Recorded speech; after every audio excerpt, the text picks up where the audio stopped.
திருமணமாகி 10 நாள்ல மனைவிய தலையாணையால கொலை செய்திருக்கிறாராம் கணவர். குன்றத்தூர்ல மிகப்பெரிய அளவுல ஒரு பயங்கரம் ஏற்பட்டிருக்கு.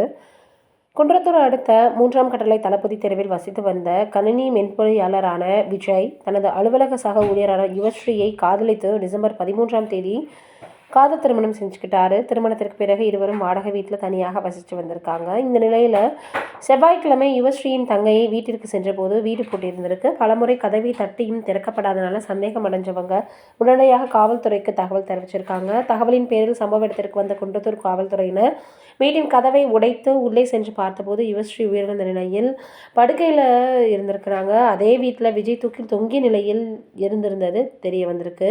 என்னடா இது இப்படி ஆயிருக்கே அப்படின்னு. இப்போ குடும்ப தகராறு காரணமாக யுவஸ்ரீ தலையணையால் மூச்சு திணறடித்து கொலை செய்திருக்கிறாரு கணவர் அப்படின்ற செய்தியும், பின்னர் விஜய் தற்கொலை செய்துக்கிட்டு இருக்கலாம் அப்படின்ற மாதிரியாக போலீஸார் சந்தேகப்படுறாங்க. இருந்தாலும் இந்த சம்பவம் மிகப்பெரிய அளவில் எல்லோருக்குமே பார்த்தீங்கன்னா ஷாக் கொடுத்துருக்குன்னு தான் சொல்லணும்.